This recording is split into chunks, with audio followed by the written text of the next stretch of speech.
Hijriah yang lalu, pada bulan Ramadan mereka berdoa dan termasuk kita berdoa. Doa itu adalah, ya Allah, pertemukanlah kami pada bulan Ramadan pada tahun 1443 Hijriah. Namun tidak semua ketika itu orang berdoa dikabulkan oleh Allah Subhanahu wa Ta'ala, yang pada hari ini kita adalah salah satu orang-orang yang dikabulkan oleh Allah bersua kembali dengan Ramadan 1443 Hijriah. Yang lainnya barangkali bahkan ada orang tua kita, ada saudara dan istri kita sudah dipanggil oleh Allah Subhanahu wa Ta'ala. Oleh karena itu, mari banyak-banyak kita mensyukuri nikmat yang telah diberikan oleh Allah Subhanahu wa Ta'ala. Kaum muslimin sidang jemaah yang berbahagia, dalam waktu singkat ini kita mengangkat sebuah judul, yaitu wakaf dan pemberdayaan umat. Di dalam surat Ali Imran ayat 92 yang sudah kita bacakan tadi, salah satu dasar daripada wakaf, kemudian di dalam regulasi negara, Undang-Undang Nomor 41 Tahun 2026, di sana disebutkan bahwa wakaf adalah salah satu pilar yang bisa memberdayakan ekonomi umat dengan cara wakaf itu dikelola secara profesional. Kaum muslimin sidang jemaah yang berbahagia, Satrijah bin Ali, seorang direktur eksekutif University Karachi, mengatakan bahwa ketika umat Islam tidak memahami Islam itu secara komprehensif, dalam bahasa agama tidak memahami Islam itu secara kafah, maka tidak akan pernah Islam itu dievaluasi oleh masing-masing individu dalam kehidupannya sehari-hari. Kita melihat hari ini adalah terpuruknya sistem ekonomi di dalam negara kita, yang sesungguhnya Rasulullah SAW sudah mengajarkan kepada kita ada dua amalan dalam kehidupan ini yang dia sekaligus berdimensi sosial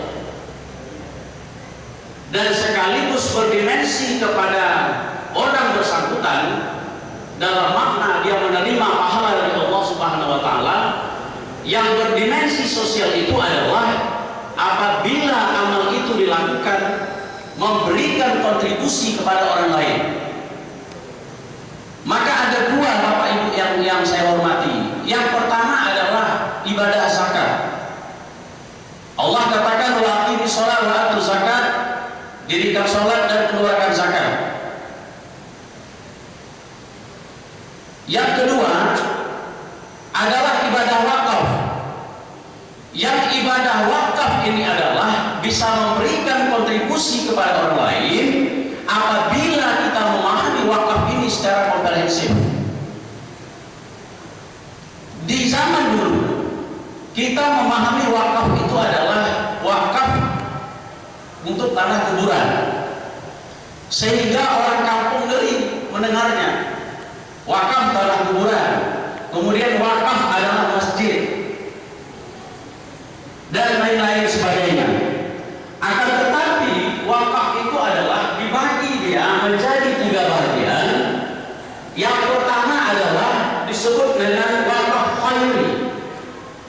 Wakaf khairi ini adalah satu kegiatan wakaf yang dia berkontribusi untuk orang ramai secara berjemaah, yang sifatnya secara kolektif, seperti Tuan A memberikan wakaf kepada yayasan misalnya. Salah satu contoh misalnya, diberikan sebuah bus kepada salah satu yayasan, yang yayasan ini adalah bisa menggunakan bus ini sehingga hasil daripada bus ini bisa membesarkan daripada yayasan itu sendiri.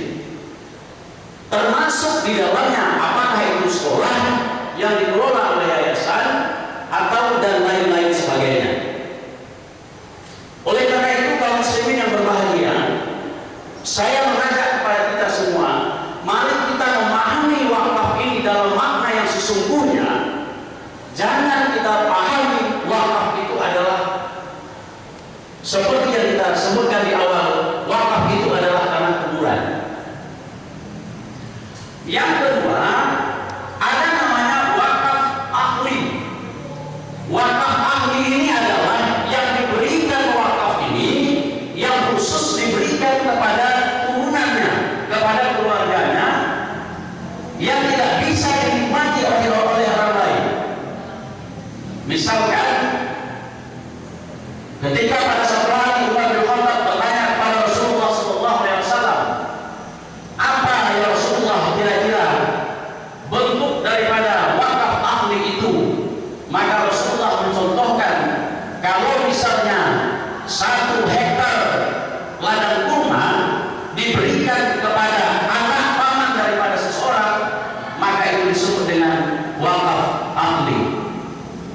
Kaum muslimin sidang jemaah yang berbahagia, yang terakhir adalah wakaf itu berbentuk mustarak, di mana wakaf adalah yang diberikan kepada kepentingan umum, yang di dalamnya bisa dinikmati oleh saudara-saudara kita yang tidak seakidah dengan kita.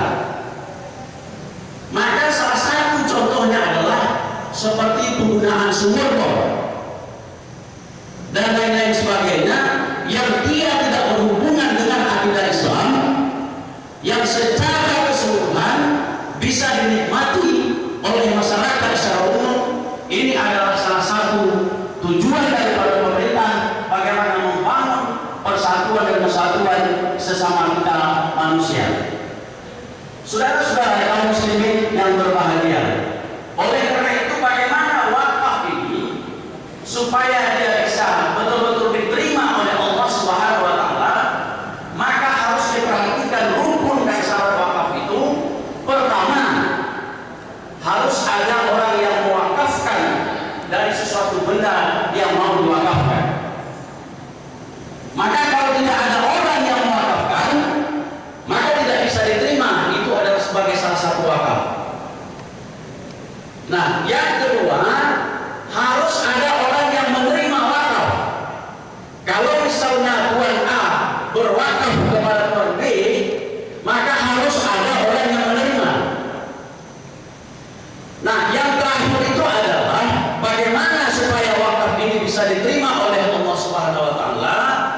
Harus ada sirat, harus ada ikrar dari orang yang berwakaf kepada orang yang menerima wakaf.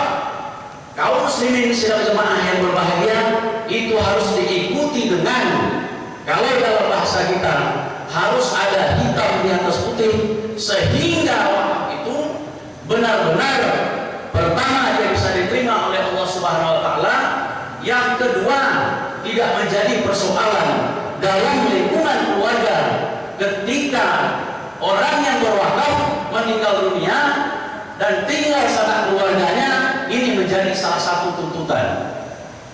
Kaum muslimin dan jemaah yang berbahagia, kalau sekiranya wakaf ini dikelola secara profesional, saya yakin dan percaya bagaimana kita harus menekan angka kemiskinan umat Islam, khususnya di Provinsi Riau.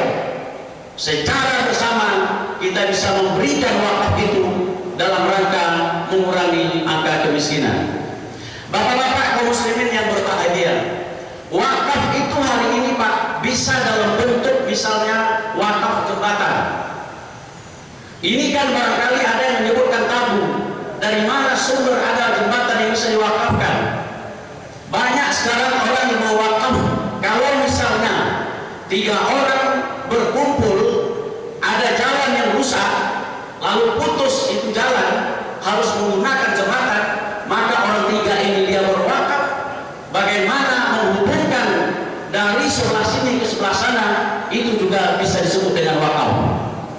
Artinya adalah wakaf dalam makna sesungguhnya tidak bisa kita terjemahkan disebutkan semula itu adalah wakaf, adalah tanah kuburan.